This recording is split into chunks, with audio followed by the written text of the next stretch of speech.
What up, player profiler faithful? It's Matty Kiwoom. Welcome to the latest episode of the Game Plan. Today we have an action-packed episode up for grabs. Today we're preaching safety on today's episode of the Game Plan. What to avoid, situations to avoid, ADPs to avoid, all the traps and the landmines that can sink your dynasty team. We're talking about avoiding all of those today. So ladies, gentlemen, get out your pens and your pads and let's start game planning to dominate your dynasty leagues.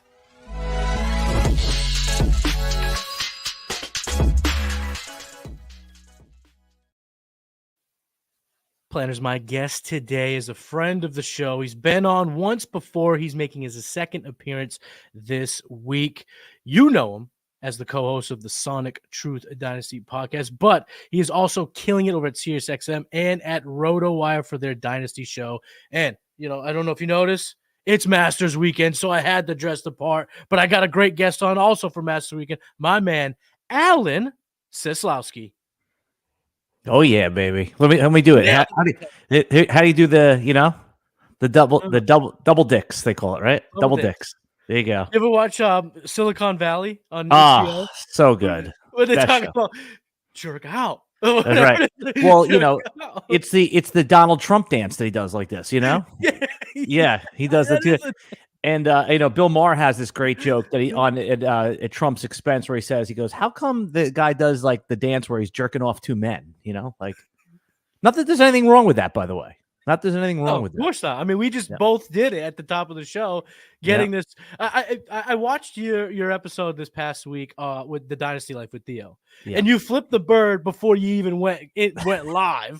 So I thought, I'm glad we brought something to the table so that we could up the ante here. We got the DT double jerk dance going on with the boys. Unintentional, by the way. Unintentional with the flipping the bird. I told Theo, he said something to me, and then he flips the camera on, which warranted a bird, but of course it gets edited the way where it looks like I'm ruining the show. So, well, you did get a smile right from Theo immediately, so I'm sure that's what helps set the tone for, you know, just another great episode of the Dynasty Life. But this isn't the Dynasty Life; this is the Game Plan. I'm glad to have you on, Alan. We're talking about players to avoid, situations to avoid. We're going to be preaching a whole lot of safety here today. You know, just let people be careful. Floor. You know? We're talking floor. We're talking about don't lose your league. Right. You know, get rid of some of the obvious avoids. Maybe draft a few guys that you know, everyone wants that like sexy upside, Matty Kiwoom. But I like how you've preached Dynasty a little bit, which is make sure you have enough floor to compete every year. Because once you get into the Dynasty playoffs, man, we all know the one seed doesn't always win it. In fact, there's a lot of upset people when they get bounced. So if you're a 4 seed, if you're a 5 seed, and you have enough safe guys in there, like guys that aren't just going to tank your team, you can win Dynasty championships. Yeah, you look up and down any of the leagues, and you'll realize the handful of people who have the boring players more often than not tend to have more wins. They just have that safer floor, and we're all, you know, victim to variance, and we're all victims to spike weeks, and we can't help it. But if we can set a nice base, then we can truly build championships. So that's what we're preaching here: building a base, being safe, and avoiding some of the pitfalls, some of the traps, some of the landmines that we all hate in Dynasty. We're just gonna start with some players here, and you can take this any way you want. You can talk about startup ADP, already rostering, maybe someone in your league has just offered you this player, but who are some veterans that might be getting some shine, or maybe people are thinking are a good opportunity, and you're saying no, avoid these vets. Right. Well, this goes against this question. I like that you're asking it of me, because this goes against everything I believe in Dynasty, because all of the veteran wide receivers, you know, the older guys, the 28, 20, 30-year-olds, they all get pushed down. So in the redraft rankings, all of these guys are drafted in the first 3 to 5 rounds.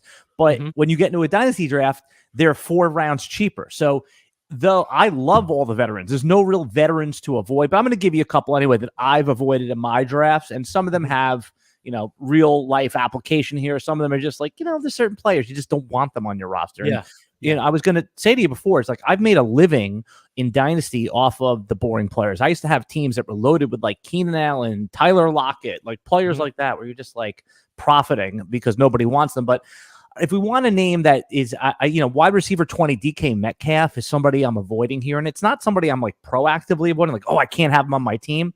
But doesn't he seem like a player that's about to flip to like where we think of Chris Godwin now? Like no one really wants him. You're not getting a first round pick for him. This feels like if DK Metcalf, if you're taking him at wide receiver 20, is still in that zone where you can get pick 109 for him in a rookie dynasty draft, but the window is shutting close. So he's a player that I'm avoiding only because I manage so many dynasty leagues and I'm not going to have a chance to like, try to trade and get rid of him. So he would be a player that I just don't want part of because the ticking time bomb clock on his dynasty liquidity is really coming to a close here in the next 6 to 18 months. DK is very interesting, right? I mean, we all love what he looks like on the field with the sweet Seahawks guard, dark visor, looking like Calvin Johnson. He's fast. He's big. He checks all the boxes. When you look at his player profiler page and you look at points per year, you see wide receiver 22, 24, wide receiver 20. Then it was a wide receiver 10 season. So one top 10 season from this guy does not warrant, in my opinion, the love, admiration, and aggressiveness at adding this guy. And I think you bring up a great point about him that he's only 26. So we're not saying that he's an old guy. He's about to fall off the cliff. But there's a new regime. Theoretically, he's going to want to run the football a bunch. And there's still that unknown of JSN on this team. Where and to the player that we all thought he could be, if JSN now gets the lion's share of the targets, he ends up 100 targets. That allowed DK to extend. I mean, DK's now been good with his 120 plus targets, but what if his ceiling is 120 targets? That means his ceiling is wide receiver 24, 25, 26, depending on touchdowns. The other thing about the other thing about DK Metcalf is that, would you bet that Geno is a lock to finish the season as a starter? I think Sam Howell is a live backup. I'm not saying that he's going to push Geno out of the way, but what we saw was Sam Howell wasn't really great for the wide receivers. He was good for himself. He ran a little bit. He played a little YOLO ball, but also Tyler Lockett isn't dead yet either, right? He's on this team. And they still restructured, so he's here. He's not going. He's not leaving Seattle. Yeah. And DK Metcalf is a good player. His ADP is fair. Matty Kiwoom, it's wide receiver 20. You just outlined. That's basically where he finishes. And the 1 year he did finish as a top 10, I'd have to look. I'm just going top ahead here, but I think he finished with like a multi-touchdown game to like vault to that part. I think somewhere in the game log is where he, it was a touchdown heavy game that got him there. And again, listen, you get there, but I'm not saying, just think about how we thought of Chris Godwin maybe like 3 years ago. He was 26, turning 27. There was an out on him. And if you were a player that likes to ride guys into the sunset, like a DeAndre Hopkins then hold on to DK Metcalf. He's going to be startable inside that like circle of trust cut line. And when I say circle of trust, Matty, it's more like if he has 3 bad weeks in a row, you're still starting him, right? You don't even think about it. Whereas like if a Jerry Jeudy has 2 bad weeks in a row, he needs like a prove it week before you even think about putting him in the lineup. So this is the last out on a veteran wide receiver if you don't want to ride him into the sunset, in my judgment, because a year from now, 18 months from now, you could be looking at like very low market appeal. And I think that's important to also acquire players that other people like so you can move in and out of different positions, assets. I want to ask you this and frame it this way for a reason, because the consensus is, and I agree with the consensus, I'm not bucking the trend, that in Superflex, it's the big 8, maybe 9. How you feel about McCarthy? So rookie draft. In the rookie drafts, yeah. If you have DK and you're offered the 110, 111, so just outside that safe zone, are you taking that rookie pick?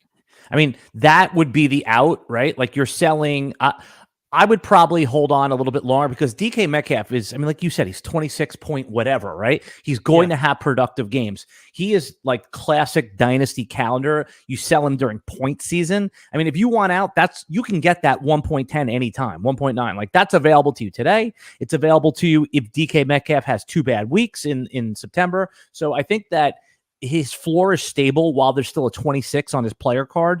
But if he actually blows up, right? And by the way, you're not going to want to sell him if he blows up either, right? Like that'll really test. You're going to ride the train. Yeah. Right.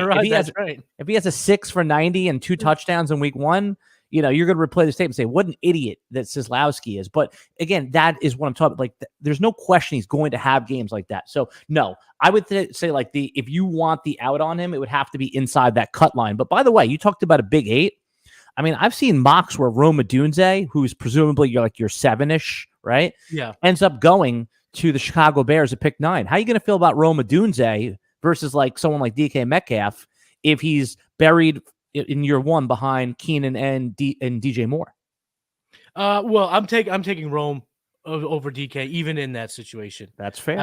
I believe in the talent, and I also, it's not apples for apples, but we're talking about DK being in a bit of a murky situation. So let me just take the younger, the talent, and I'm also, Alan, I don't know if you know this about me, I'm a Rome bro. I am a Rome guy. I am big on. I do know that about you, and that's why I said it.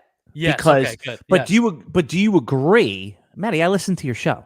I mean, don't test me on game plan. Like this is like asking me about Curb Your Enthusiasm Seinfeld. I know episodes. You know what I'm saying? Yeah, the man, Alan. Yeah. But no, seriously. Like, do you agree though that Rome in that situation for the non-bros, just for for the people that follow Dynasty and love Dynasty, he'll have less market appeal, especially right off the bat? Absolutely. Rome goes 109 to the Bears, and your rookie draft is 2 weeks to 3 weeks after the draft. The hype settles because the pictures of him and Caleb, the hype between even that will keep him, I think, in that top 7, top 8. But shortly after, as we start realizing everything, and you start seeing the articles about the target shares, and you start seeing the articles of the roster clog, yeah, I think there's a chance you'd see Rome fall to 110. I honestly do think that's possible. Total, because I mean, let's go through it a little bit. I know we're deviating off your question, but this is, I think, important because rookie drafts are coming up, Matty. Right. Sure. So right now we're plugging Rome in at 107, and like you said, how you feel about McCarthy at 108. What happens if McCarthy? The Vikings trade up for him, or Denver waits for him to come, trades up with the Jets and takes McCarthy at pick 10. McCarthy's a starting quarterback, right? Presumably, versus in a superflex league versus Rome, who's quote buried. That's going to be that's an ADP flip, I think, not by you, but by the general market. I agree. And that would be a one that, even as a Rome fan, I don't think I would be too upset about that. That Viking situation is the landing spot, other than the Bears, for a rookie quarterback. Throwing to Justin Jefferson, Jordan Addison, TJ Hawkinson when he's back, having Kevin O'Connell as your head coach. I mean, that is exactly what we want as Dynasty gamers to see a quarterback go to. That's the situation that we're going to clamor for. And to bring it back to landmines, to traps, in my opinion, and I'd love to get your opinion on this, so I'm asking, what do you think about, do you believe it's a trap that Rome goes 9 to the Bears, Brian Thomas goes 28 to the Bills? I would imagine the consensus, the narratives, the hoopla starts to gravitate towards Thomas over Odunze. I look at that as a massive trap. How do you see that playing out? Yeah, no, you're talking about the classic, a player that we like the talent better, but we like the landing spot. Capital. Right, versus the landing spot. But, pick 9 and pick 20, I think, the average person, and by the way, I'm not saying like average person like a dummy. Like, I'm an average person also will think that like, okay, they're not that different, right? It's not like the guy went at pick 4. So I believe that we'll talk ourselves in the CeeDee Lamb is the case against this, right? Because do you remember when CeeDee Lamb landed in Dallas and he was behind Amari Cooper, and he was behind, at that time, people liked Michael Gallup. Oh, so Zeke was still Zeke. Right. So there's the case for Rome Odunze. So I think that there's no predictive metric here. It's like, are you someone that's going to follow the talent and hope that Caleb becomes, because he's going to be presumably with Caleb Williams, but you also have to tell yourself, what happens, Matty, if Caleb's just okay? What if he disappoints in year 1? You know what I'm saying? So I don't know. I will probably still, as of now, I'm telling myself, if I'm 107, 108, I'll take Rome Odunze. But man, is it going to be hard to push off that like late round, the late first round receiver that lands in a good spot? And you were talking about traps. Did you? I also want to hear if you have a trap for me about a veteran wide receiver, because you asked me that. I said DK. Is there someone that you had in mind that we could talk about? I'm starting to think this, and I'm starting to think that Hollywood Brown might be a trap. Oh, that's a very little bit. interesting because I'm bullish, so I would love to hear why. I was bullish on Hollywood Brown, the player, and I'm also excited that he went to the situation. Where I've now kind of seen, like, looking at his value and keep trade cut, I keep seeing it spike up and up and up, and I still have him pretty cautiously ranked in my dynasty ranks at wide receiver. So I'm not there yet as a trap, but I'm worried that by redraft season, by the thick of we're in the thick of dynasty start, but redraft season more importantly, where all the ESPN drafts start happening, the Yahoo drafts, those leagues, that he gets elevated over names like Cooper Kupp. He gets elevated over names like Devontae Adams. That's what I'm starting to worry about, because that gap is closing. Now, there's been news that the Rashee Rice situation is looking a little bit more grim than it was a month ago. For Matty Kiwoom. sure. Right. So what if there is momentum that Rice could see a 2 to 4 game suspension? And I know we're talking dynasty here. Now, in dynasty, that doesn't make a difference, but that is going to add some momentum to Hollywood Brown. Mm-hmm. Maybe more of a reason why he's a trap. That's going to elevate the trap to the level where then I will officially sound the alarms, because I think that people get too nutty, and especially if that kind of those things happen, say 2, 3, 4 days in between that and the draft, because I think then you'll see a lot of putting Rashee Rice on the block, a lot of people trying to buy Hollywood Brown. All these transactions will happen quickly, and this would be one of those things where I preach patience, because they have the 32nd pick. There's a ton of wide receivers. Ladd McConkey to the Chiefs at 32 immediately puts Hollywood Brown back into the role they initially envisioned. Then you insert a Rashee Rice, and now you're talking about potentially that Bears type of cluster. But the Rashee Rice thing is now looking more serious. And I would say this, the teams that have the interest in Hollywood Brown, the teams that are holding Hollywood Brown, are teams that want to capitalize on that 3 or 4 game window that Rashee's out. They're looking to win. So if you have Hollywood Brown, I don't know if it's going to be tough. It's going to be something I'm going to have to kind of seep through as we go, because like I said, I like Hollywood, the player. I think he's always been a lot better than people give him credit for. He's now in the situation with the quarterback, with the atmosphere, that I think he could thrive. But sometimes, Alan, as you know, that dynasty market and you as a responsible dynasty gamer, you just keep telling yourself, preach process, because your process would tell you got to move Hollywood now. But sometimes your heart is like, yeah, but you've been hoping this guy gets his situation for a while. Right. And also, we're talking about guys that were, guys to avoid, or veterans. I mean, those guys are so cheap in Dynasty. I think that really we're like a veteran, and a veteran's anyone that's not a rookie, that you're having to make a real decision. Don't you think, like a veteran, I put that air quotes, like a Puka Nacua? I mean, that is a dangerous pick. Man, that is a landmine. That is a possible trap. Now, he was great. He was great. And he's wide receiver 6. But in the second round, when you're passing on like the Garrett Wilsons of the world and those type of guys, man, how have you been playing? I mean, even like A.J. Brown, Drake London, Chris Olave, Tyreek Hill in dynasty leagues goes after Puka Nacua. We talked a little bit about in shows. Did you ever watch How I Met Your Mother? Of course, yeah. I love How I Met Your Mother. There's that episode, the glass breaking episode, where it's like you can live your whole life in accordance, in flow, whatever, and then someone tells you about something, and it's like your glass shatters, and you're like, oh my God. It shatters your whole worldview. It shatters your and you just did that with Puka Nacua, because I wasn't thinking he was an avoid for me. I didn't put him on my do not draft list. He's not I never looked at him as a landmine. But when I look at my dynasty ranks, I have him at wide receiver 12.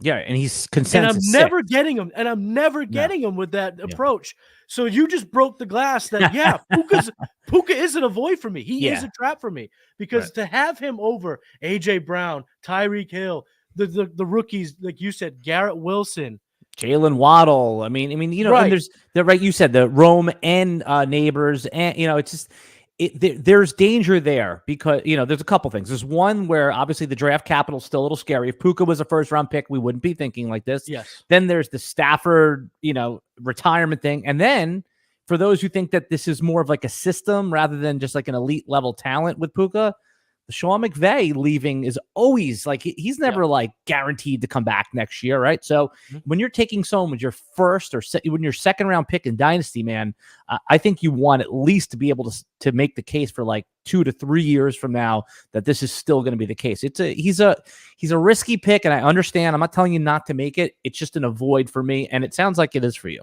It is. And like I got to, cue the glass breaking, because it's kind of a revelation that, according to my ranks, according to how I've been approaching startups, he has been the void, because the way I have him ranked, there's no way I'm getting him at that type of value. I also would preach this with a little bit of caution. You might be drafting the second best receiver on that team for fantasy output with the 6th overall wide receiver capital. Dangerous game. I mean, Cooper Kupp has had injuries in multiple seasons now, and there's every reason to see that the cliff is coming. But in those healthy games, he was still pretty good. It wasn't too long ago. It is so easy to see and, fade the consensus that Cooper Kupp will outproduce. That's like a good bold take, hot take show, whatever. And I'm sure someone's had it before I'm saying it, but that Cooper Kupp will outproduce Puka Nacua in fantasy points this year. I mean, that could save that for hot takey, but it really is like a plausible outcome. It really is. It's worth noting as dynasty startups continue to maybe preach a little bit of that caution. We're talking avoids. We're talking avoiding the traps that sink your teams. But before we get into the next question, before we keep this going on, let's hear from today's sponsor. Now, I know many of you are looking for a secret weapon for your Dynasty League, and I have it. It's called the Dynasty Dominator app. You go to the App Store, go to Google Play. It's right there. It's $5 to download, and then every year it's $5 to load the next incoming class of rookies. You can add Superflex, add tight end premium. It's incredible because it allows you to look up players. It allows you to vote on whether a player is a buy, hold, or sell, and then see the market sentiment on that player. And you can compare their lifetime value rating from PlayerProfiler to their Dynasty ADP at the FFPC, all in the price lookup tool. And beyond that, we have a trade analyzer, so you'll never lose another Dynasty trade again. And in our settings, you can set this is a win now team, this is a rebuilding team, and then we let you compare players. Look at their metrics side by side, prospect metrics, NFL metrics. It's all there. It's $5 in the App Store. There's some add-ons for Superflex and to buy the upcoming rookie class. Every year, you're going to spend $5 on this thing, and it's going to be well worth it. And it's going to be well worth it. The Batman voice. I love it. We've been talking about sitcoms, and I'm going to talk about one more, The Office. And in The Office, they continuously break that fourth wall. They talk directly to the camera, talk directly to the people watching. And on the game plan, we do the same. I don't mind breaking the fourth wall, and I'm going to do that here. When you got up during the commercial break, I thought you were going to come back shirtless and go 2 for 2 with showing off them guns here on the game plan.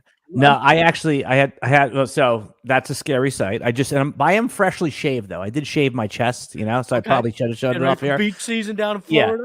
No, I had to pee. I drank so much coffee this morning that by the way, I think that because I pee a lot, Matty Kiwoom. I have the bladder of an 80-year-old man, and I think sometimes because I pee so often, people think I'm going to the bathroom to do nefarious things. Oh, that's a tough slope to be. And you're in Florida. That's where I assume.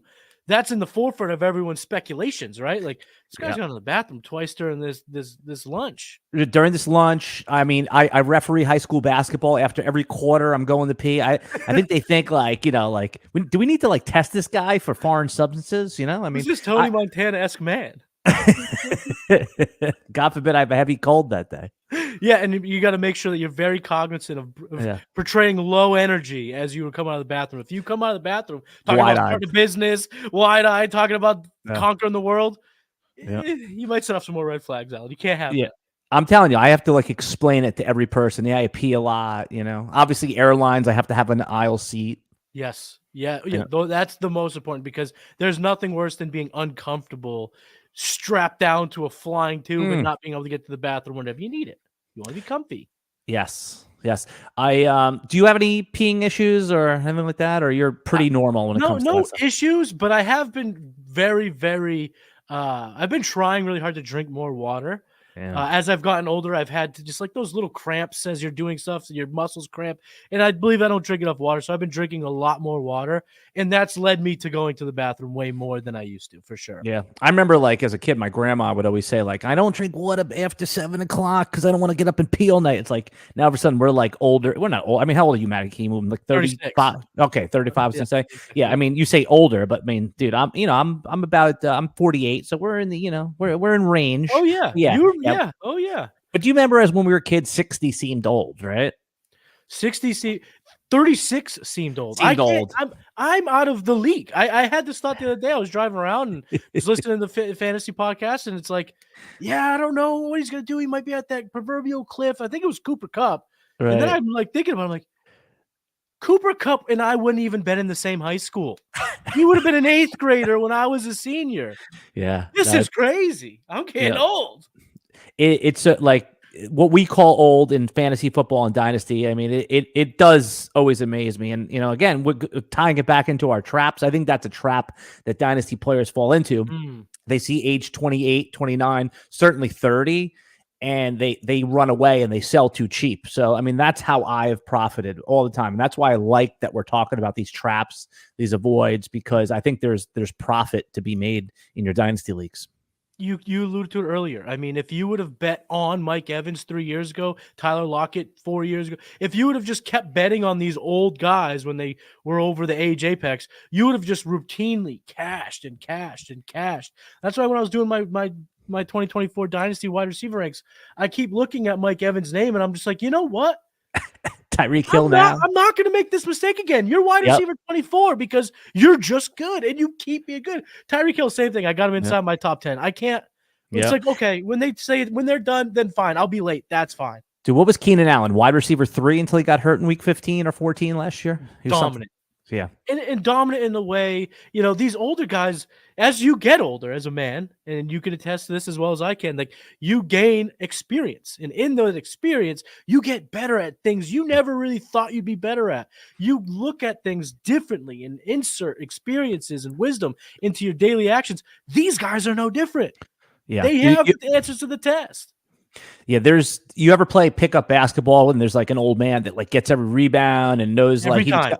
And then also in mixed martial arts, not to deviate too much, but some of those guys peak in their mid to late 30s because they lose a little athleticism, but they have martial arts is a knowledge game, it's a technique game, and they keep improving up from a first degree black belt, second degree black belt, all the way until they're to this elite level, and that's why some of the greats age better into their 40s. Some of these guys. Are you a UFC guy? Do you watch UFC? I used to be hardcore. Now I'm more casual, but I do watch. I do watch. We're the exact same. I was watching everyone religiously, and then it became a point where I've kind of paid. But so you'll remember this as well as I did. Remember the TRT era of Fury and Victor Belfort, and the reason why they were so good was they were able to take testosterone and TRT that made their body feel like they were 25, but they had 35-year-old experience, and that combination was just insanely deadly. And that human experiment that UFCs were able to kind of witness was like, wow, when you put those two factors together, man, you get a true motherfucker. Right. I mean, Randy Couture was champion of age 44, 45. It kept going. So So we talked enough about the older men, 26-year-old DK. We're not talking about the older guys, just veteran guys. But let's pivot over here to the rookies. We kind of talked a little about Rome Odunze, and I love that conversation because we're only a couple weeks away from the draft, and we'll know in night one if we'll have to start planning with Rome Odunze on the Bears or Brian Thomas on the Bills or what have you. So, but I want to talk about just rookie profiles that you've seen, you've looked at, and you're saying, I'm avoiding this guy, and landing spot probably will not get me off of my take. Yeah, I mean, it's hard. So Marvin Harrison, right? I mean, I'm so I've heard you guys talk about him, and I know that he didn't go through anything in the props. Now, I'm not getting him off Marvin Harrison. This is someone like doesn't matter what situation. So I think when we talk about like be careful, guys that we want to like avoid, it really has to do more with situation than it does with actual players. So like I could say like I'm avoiding Patriots QB, whoever that is, right? Like that's right. Smart whoever on your part as well. Right. That that would be an avoid or a trade out. If the Raiders take a QB, right? Like, is that someone that I want to reach up for? No, probably not. Now, even if it's Penix, who a lot of people like, there's still Gardner Minshew's there. Like, when you're talking about your first round, even if it's a late first round or early second round rookie pick, and there's guys you want to avoid, you're going to be faced with, like, let's say Penix, for example, goes to the Raiders somewhere in the middle of the first round, like a trade back, whatever. And then you could take Xavier Worthy, who the Chiefs trade. I'm just making hypotheticals, who traded up for, or Penix. That's going to be a tough decision, right? I mean, absolutely. Yeah. Presumably a quarterback taken outside the top 10. And we're in this specific case, we're talking about the Raiders. Like, that guy is not as insulated. He's going to get a chance, but he's not as insulated as someone that's taken in the top 5 with quarterback. Now, with receiver, it's a little different. We kind of treat first round wide receivers the same. So I would say that the players that I would think like we have to be a little cautious on, not necessarily player profiles, but Patriots quarterback, Bears wide receiver, we've already discussed that, and Raiders quarterback. Those are 3 that I'm going to be a little bit more dubious and cautious on. I'm not saying I won't do it, but if there's a first-round wide receiver, you talked about Brian Thomas going to the Bills. Those are going to be tougher calls for me, Matty. How about player-specific for you? So real quick, on the show notes, we have rookies and then situations. So let's just kind of lump that together. Yeah, I figure that's one. Yeah, that's a great conversation to lump together because we can kind of go back and forth. Players I'm avoiding in the rookie draft. I'm avoiding Troy Franklin's profile. He seems to be a guy that's very polarizing this year. He's the one. Yes. He might be the first round receiver or the second round receiver that falls deep into the second round of drafts. Why is he? Just stay with him for a second. Sure. Why is he the polarizing guy? Give me the upside case and the downside case for Franklin. So the upside case was he was a mega producer at Oregon, and he showed the ability to separate deep down the field, which is a plus at the NFL level. That typically translates. Now, throughout the process, he's just kind of come back to the crowd and then eventually went, in my opinion, he's now in the area where I'm taking lottery tickets. I'm taking running backs. I'm looking to trade for vets instead of take Franklin, even if he gets round 1 draft capital, because I love the 1,300 receiving yards. But what I always preach, and this is kind of my big picture avoiding landmines when it comes to the rookie process, is I cannot stand the rookies who just continuously underwhelm. Treylon Burks was that guy. If you can put yourself in the Wayback Machine, Treylon Burks coming out. He kills hogs with his bare hands. He has to get customized gloves because his gloves can't even fit in your standard college receiver gloves. Oh, I'm at the combine. I'm going to melt faces at the combine. And then you just kind of look through it and you're like, okay, he has 50th percentile hands. Sky Moore had bigger hands. He didn't run that fast. He wasn't as big as DK. So it's like when you continuously don't live up to your checkpoints, for me, I end up just fading you all together and let someone else take that risk. And that's Troy Franklin. Came in later at the combine, ran a little slower than expected. I know 4.41. I was like, what do you mean he's slow? We thought this guy was going to be a 4.38 guy. We thought this guy was going to be sub 4.4. He's 4.41, which is good. But now you start comparing that. Then you watch what his drills look like on the field. He had Cody marked this. Cody said this in a few different shows. When him and Alex charted the receivers, it was the worst gauntlet he's seen ever. At least in the last 5 years. Gauntlet is more like real life football drill than a 40-yard dash too, right? Because 100%. That's like playing speed, right? So so the gauntlet is one that I forget who, that seems kind of obvious to people that are watching the combine, watching the draft. But when you actually do watch that drill, you're like, oh, okay, he's turning, facing, quick reaction. So if guys do have a significant difference between like running, like non-game speed and playing speed, I think that makes a difference, right? Because those are actual football things that get done. So I like that you pointed that out about him. And it seems like there are a lot of some people don't care about the gauntlet. They don't, and that's fine. I mean, everyone has their own process, but some other people also was all over Puka Nacua because he had a great gauntlet. So you're going to have to keep the same energy. The most important thing in fantasy, in my opinion, is remembering what you thought a week ago, 2 weeks ago, a month ago. Because when you cross-reference those thoughts, you typically have a stronger process. It doesn't allow you to get over your skis too much. I love that you said that because somebody, a former colleague of mine, Chris List, told me, he said, use your redraft rankings that you made in May. because by the time August comes around, September comes around, if there's too much noise, there's too many podcasts telling you about their favorite sleeper, avoid this guy. And then there's going to be obvious movers on that thing. But for the most part, if you go back to your process, your original thought when there was no ADP, that's usually going to lead you to the right place. Do you mind if I ask you about another rookie here? Because I think this topic is great about like guys to avoid. And I know that Jonathan Brooks, the running back out of Texas, is everyone's, 1, 2, or 3. And I understand why. But could you explain to me when he was on the team with Roschon, and Roschon in the NFL has been a disappointment, how come he didn't play over Roschon? Well, Roschon has the intangibles that if you talk to people in the know with the Texas program, he was that guy. He was going to break all ties, maybe even gain enough ground on a depth chart because he was a hard worker. He was a coach's favorite. He was a player's player. A rah-rah guy that backed it up. Okay. And just did the work, came in. I mean, he came to Texas. He was a quarterback. So making the transition, so he knows how to be a field general, but making the transition to running back and all that stuff, I think that's what garnished him the number 2 spot behind Bijan. Do you understand what I'm saying, though? Everyone loves Brooks, but I'm like, Brooks was behind Roschon. Yeah. Roschon was a 5th-round pick in the NFL draft and really hasn't like exploded. Usually running backs show it right away. So that's why I'm like, wait a second. I'm just doing like, math here. Like this guy was behind him. He wasn't. And that doesn't mean, and I know Brooks was having a crazy year until he got hurt. So I was just curious by someone that watches a lot of college football like yourself there about Brooks. Is there any other danger spots for Brooks other than the ACL?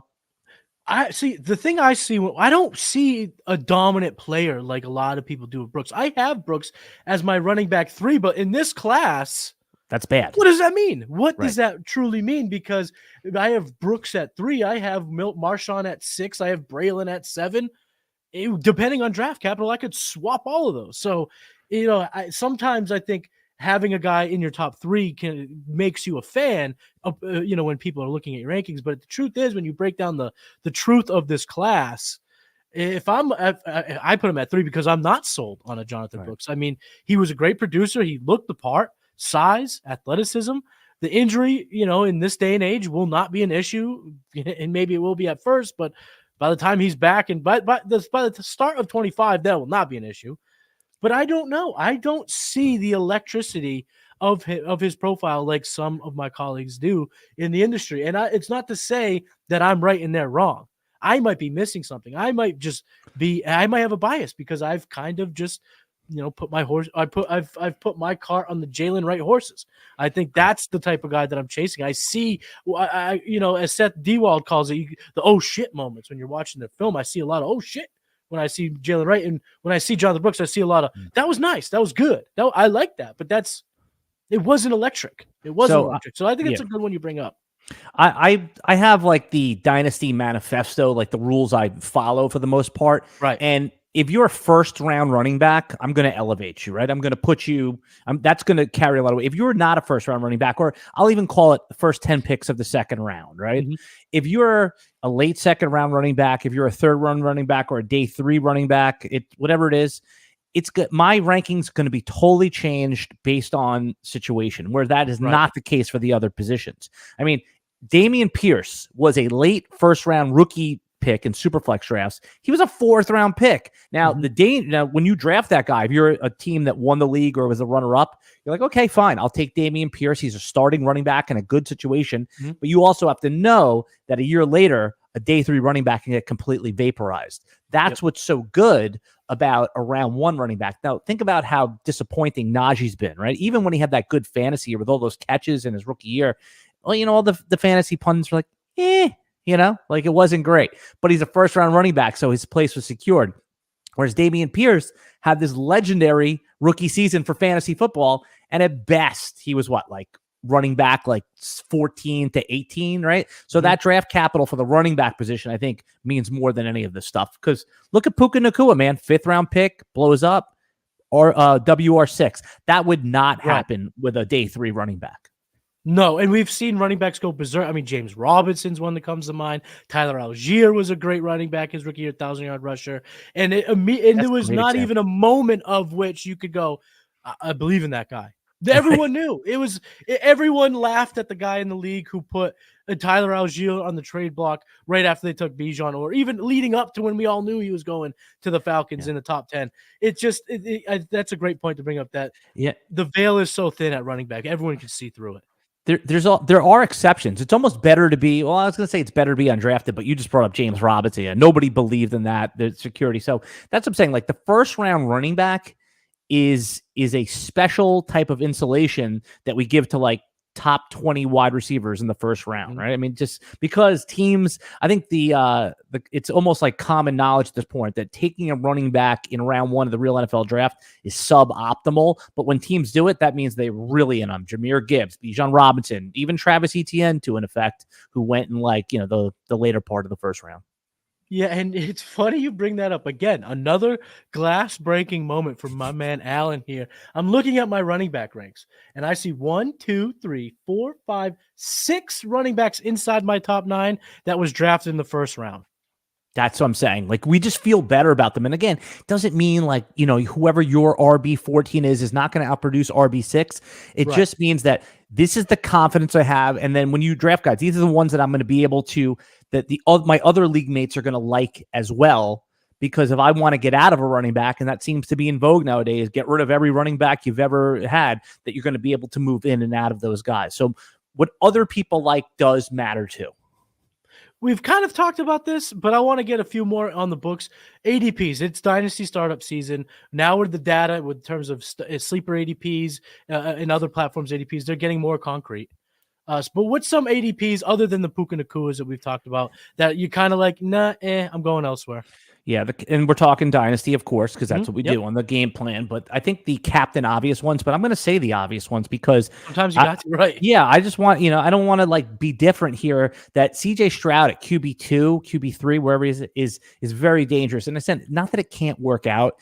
And if you do that, it's okay because it's like a floor pick. But I mean, look no further than what we did with Justin Herbert a couple of years ago. And we all still think Justin Herbert's good, but these things change. I in order to get into that like God tier, the elite tier, I want to see you do it for 2 years in a row. Now, again, I'm going to miss out on certain guys, but if I'm picking at third in Superflex draft and both Josh Allen and Patrick Mahomes off the board, it's going to be very difficult for me. I'm going to be very uncomfortable clicking CJ Stroud. And I know like most people won't, but he's 22 years old, all the weapons, all the other things. But Jalen Hurts has done it for a couple of years. Joe Burrow, age 27, whatever you want. But yeah, I would say that Stroud, let's learn from our past so we don't repeat our mistakes. I think there is a trap situation in CJ Stroud, and you can't say like, oh, okay, he's QB3. I'm just going to add a first to him and get to Pat Mahomes. We all know you can't do that. Well, maybe you can. I don't know. You can't do that. It's like, you can in the thick of it. If you can't, this is what we talked about this earlier. You can when you don't want to move Stroud. You know what I'm saying? He's balling out 5 weeks in. You're not adding a first to get Mahomes. You know what I mean? That's what you can.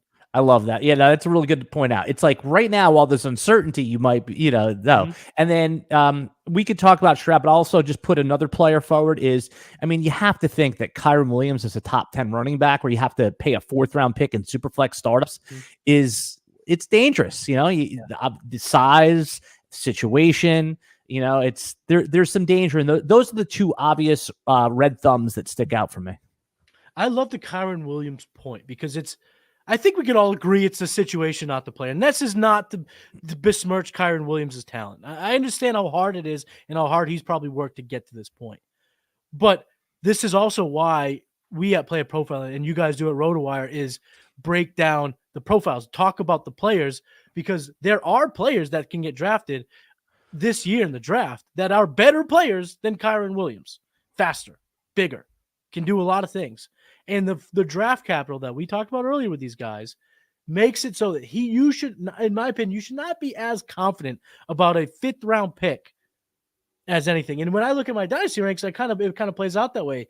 I have Kyren and Isaiah Pacheco, both back to back. They're both late round guys who've been good producers, but you bring in a rookie who's better.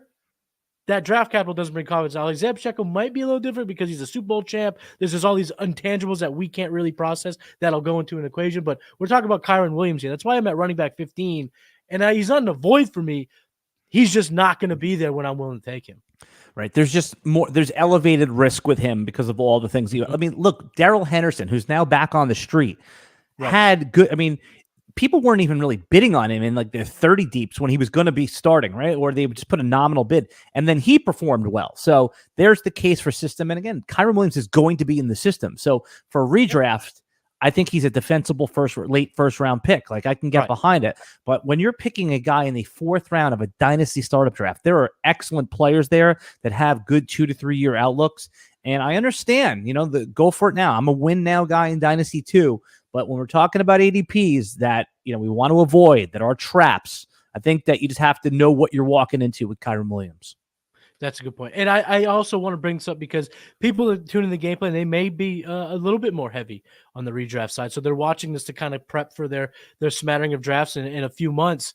And I think that's a good thing we'll know by then who they've drafted. We know by then the health of these players. So if we get to August and these redrafts come up and Kyren's still the guy to be running back 1, and the guys behind him are not of big consequence, fire him up as late round first and don't worry about it. But now Ronnie Rivers exactly. Or if they just take this year's Ronnie Rivers, like Cody Schrader in the 7th, they bring in someone undrafted.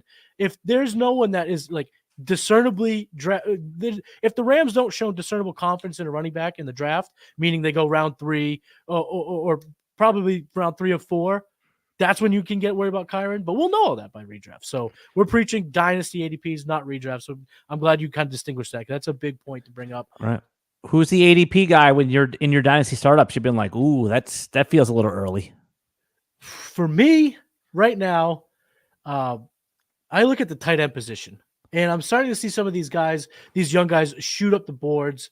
And the guy, it's not that it's not a strong avoid. It's that give me the discount. And so for me, Trey McBride is the guy that I've kind of been avoiding in dynasty startups. Again, I love the player, but he's being anointed the guy when I can wait 3 rounds and get the guy. I understand the guy is older. He's 34 years old. But that's the guy. And if I can wait to get the guy, I'm going to get the guy as opposed to using, top 3, top 4, top 5 round picks, depending on your size, your league, your format, all this stuff for Trey McBride, when you can almost rest assured that you're going to see a big time receiver added via the draft, whether it be Marv at 4, whether it be Neighbors if they trade back, whoever the receiver they bring in is going to cause Trey McBride to fall in the pecking order. And that's no shade on Trey. He's good. But they're bringing in a motherfucker, Alan, and that's going to shake him up. So I'm just not super excited to take McBride when I can wait and get Kelsey. And he doesn't even have to be Kelsey.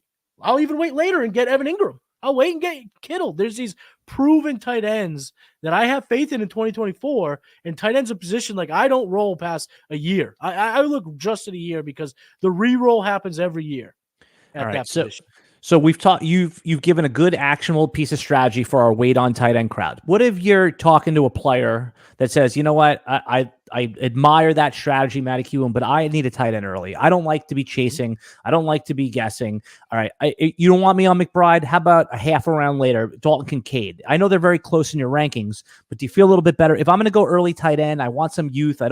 We know Kelsey's the guy, but realistically, every year is a 1-year roll with him, right? You don't know if he's going to be playing next year. And I don't want to do that with tight end. Then I'm back in the same situation. Is Kincaid, is Pitts, are those guys more appealing in the same zone for you, given what you said about McBride? Pitts is not more appealing. I'm still playing the caution game with Pitts. But I would say if that's your case, like if you're in for a penny, be in for a pound, go get Laporta. How much early is Laporta going then? A full round. You have to spend a 2nd round or a 3rd round pick in Superflex startups. That's a good point. And that's kind of, you're asking me to step out of my comfort zone because I don't do this. I like to wait because the guy that I think is in the range that I think is the sweetest spot is Mark Andrews. Right. Mark Andrews isn't even 30 yet. He's still a mega producer on a good offense, and you can get him a little bit later. So if you're gung ho on getting a staple at the position, I still practice waiting because, you can't say with confidence that T.J. Hawkinson's not a staple. Once he's back, he's a staple. George Kittle has been a staple. I know it's frustrating, but he's still a staple, and he's only 30. There's these tight ends that I can use with confidence, even if I want to project 2 or 3 years. Whereas I don't know if I want to take on the risk of a Kincaid, take on the risk of a McBride, knowing that there are proven producers half rounds, 2 rounds, 3 rounds later. All right. Okay. So you're even though I push you into say, hey, who's the early tight end? You just can't do it. It's not in your blood. You can't. Yeah. Right. You can't do it. I can tell you can't do it. I can't do it. I mean, but I will say this to everyone listening. If you're at the spot where you say, screw Kiwoom, I'm doing this. I'm taking McBride over Kincaid, even with the half round discount. All right. Well, there you go. So, then the obvious other little piece of this is that if you're in a rookie startup that's picking picks, and let's just call it a solid premium, 1.75. So tight ends are important. I mean, rookie tight end, Brock Bowers, let's say I'm going to give you a landing spot. I'm going to say he goes to the Jets at 10. So not great, but you always say talent over situation. Where would he fit into your rankings if that's where he ends up landing? I have him at tight end 5. He'd probably stay at tight end 5. Okay. My ranking of 5 it's kind of on the higher end, the more excited end of Bowers. So he could probably only trickle down the way I see it and the way I've kind of looked at it now. And where the market has him at 2, Matty. Keep Trade Cut has tight end 2. And I think really what we're coming to here is like in the past years, right? It's been Travis Kelce. He was in the elite tier, separator. Mark Andrews is the guy that can catch him. The only one that's had a tight end one season before Sam Laporta did. But I think this year you're talking about, when you talk about your top 5, top 6, it's truly a tier. The only reason Sam Laporta is there is because he had all those touchdowns and he finished one last year. You could easily Yahtzee roll these guys and they can end up being in another order. Absolutely. So that's probably what. So I have 2 questions on the sheet that I definitely want to ask you because these are some of my favorite questions because, as you know, the fantasy football industry has gotten – there's a lot of it out there, and you can find your favorites out there. Hopefully the game plan and the Sonic Truth Dynasty Podcast is some of your guys' favorites that are tuning in. But I like to ask these questions because we could get there's noise that builds, these think tanks that kind of build where it comes a group think on a particular player. And I like to ask my guests, especially someone like you that dynasties as well as anybody, someone that I really learn from when I listen to you on all your shows you on, whether you're guest or host.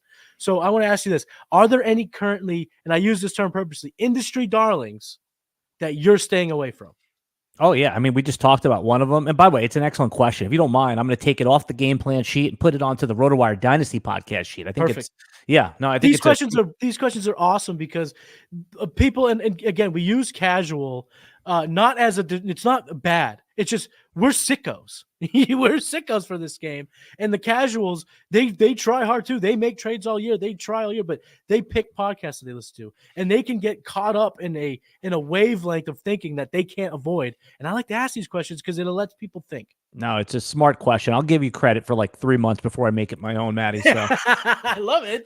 That's a good grace period, man. That's a nice good grace period. After that, screw you. So Sam Laporta, he had similar stats to some of the other top tight ends, but was heavy touchdown. And again, that doesn't mean I don't like Sam Laporta, but man, I've been in a lot of underdog best ball. I've been in some startups this year, and I've observed a lot of startup ADP. I have not clicked yes on Sam Laporta in the second round ahead of some of the wide receivers. And then the other player that scares me to death, and I'm curious to where Devon Achane is on your running back rankings. Man, is he a scary pick? Not because he can be a game breaker, but you are passing up on some really good, solid, multi-year projected wide receivers, other position guys to take the mega nuclear upside of Devon Achane. So those 2 guys I think are popular industry darlings, not sleepers. We'll talk sleepers in a bit, but industry darlings that people like that I believe have like danger, red, they're like the hot chick with daddy issues, those 2 guys, a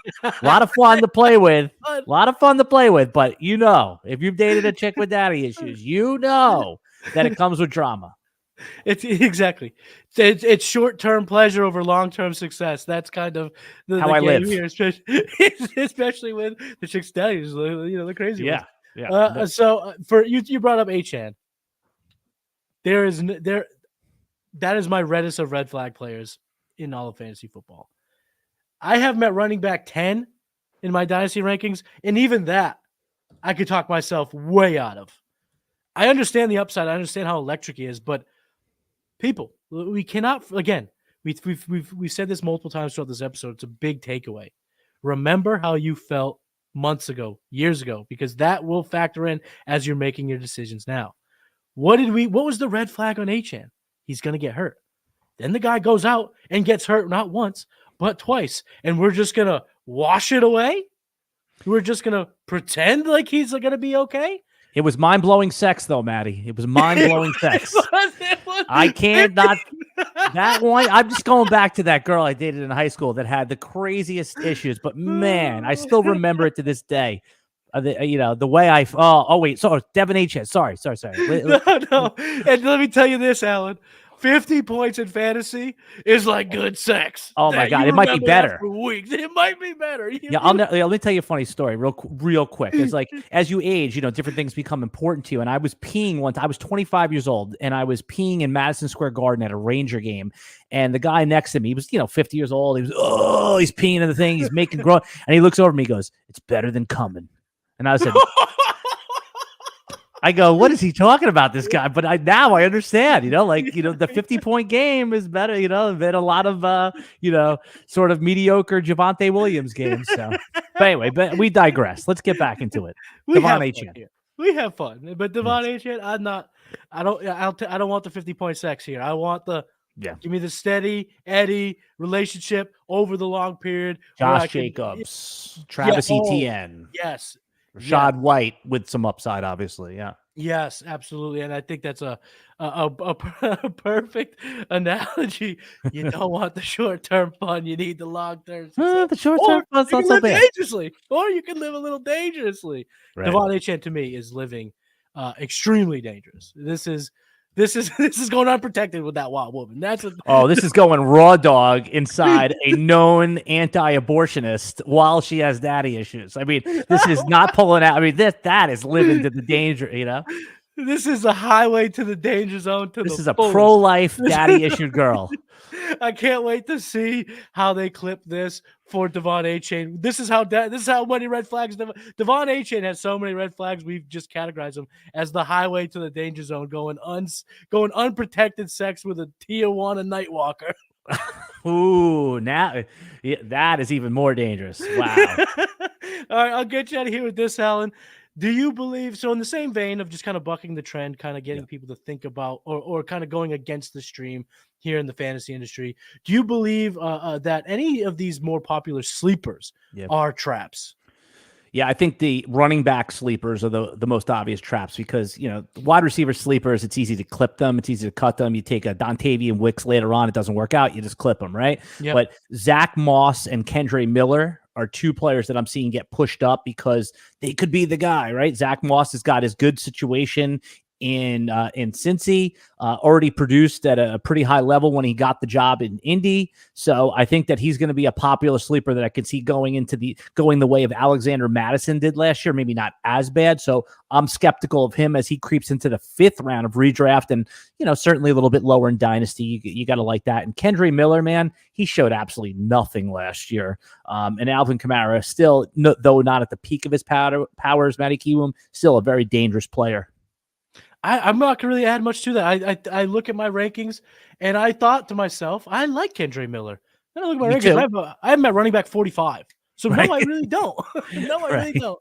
And then I look 2 spots below even that, and I see Zach Moss at wide receiver or running back 48. So I'm with you there. And those guys are sleepers. Yeah. They're just giving me, and now I said Alexander Madison, they're giving me more some like Zach Moss and maybe because of the team association, a little more Samaje Perine vibes. Not in the sense of where Moss is not better than Perine, but it's like someone like, oh man, this guy is going to in such a crush position right here. Right. And then it just disappoints. So sleepers are just by definition are guys that are going to be a little bit later round, so there's less risk. But I think that those guys, I think we're going to end up having higher expectations, and they're candidates to disappoint.